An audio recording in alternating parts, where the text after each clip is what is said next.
Hello everybody, very nice good morning to you. And what about you?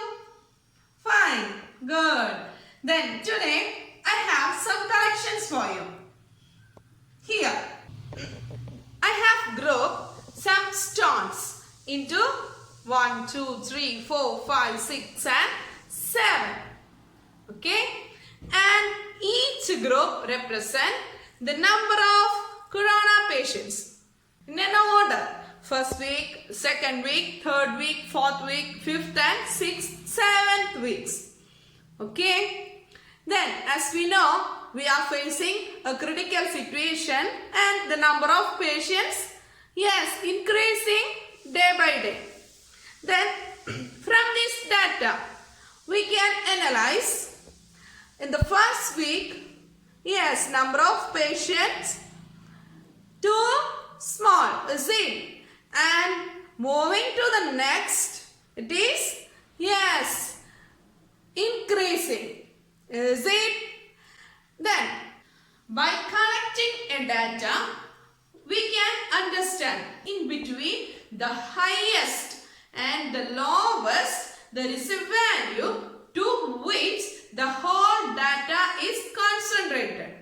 That middle value or the central value is known as central tendency, which interpret the central tendency of the collected data.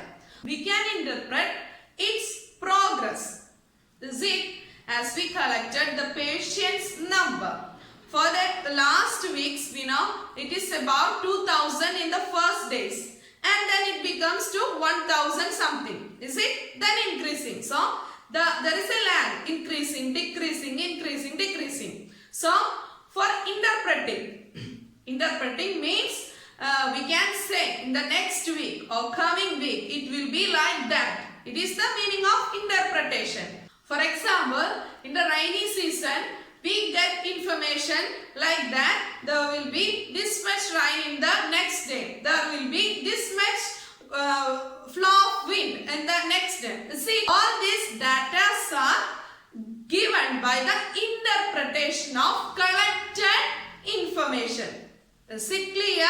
So, for interpreting, we have to find a value which decide the tendency of increasing or decreasing. See, and that value which decide the central tendency of the given data, and the value is called average of the data.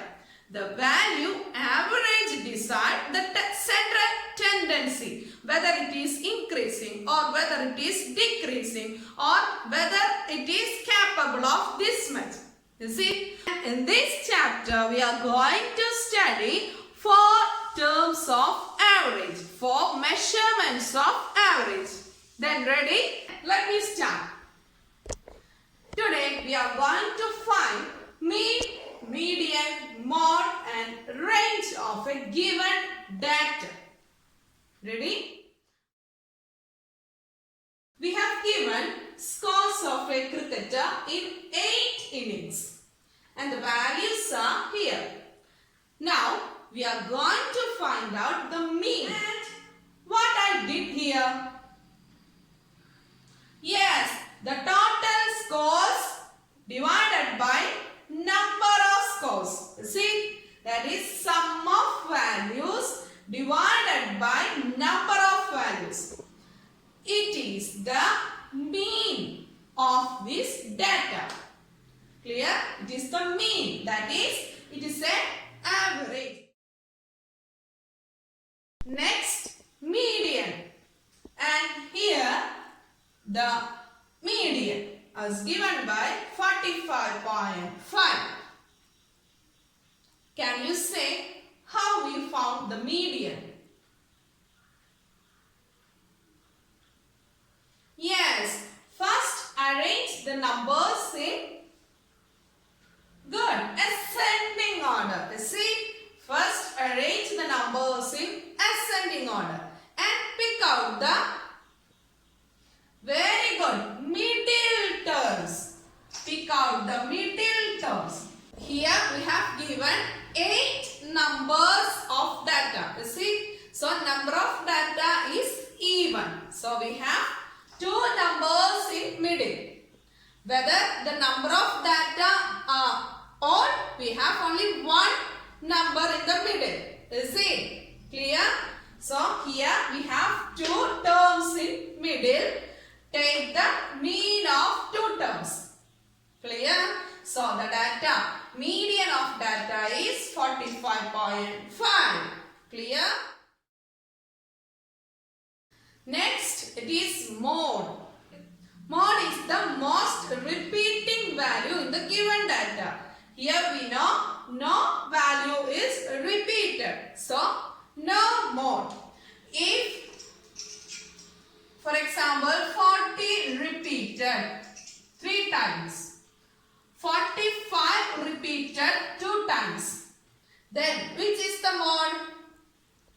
Yes, mode is 40 because it is the most repeated term. Clear? Last is range. Yes, range is the difference between lowest term from highest term in the data. Then we get range. Is it simple? So today we discussed about the words mean, median, mode and range. These 4 words are used to find out the average or a central tendency of a given data for, yes, interpretation of the given data. Is it simple? Clear? So, if you have any doubt, clear it out and try to solve more problems. Then we will see in the next class.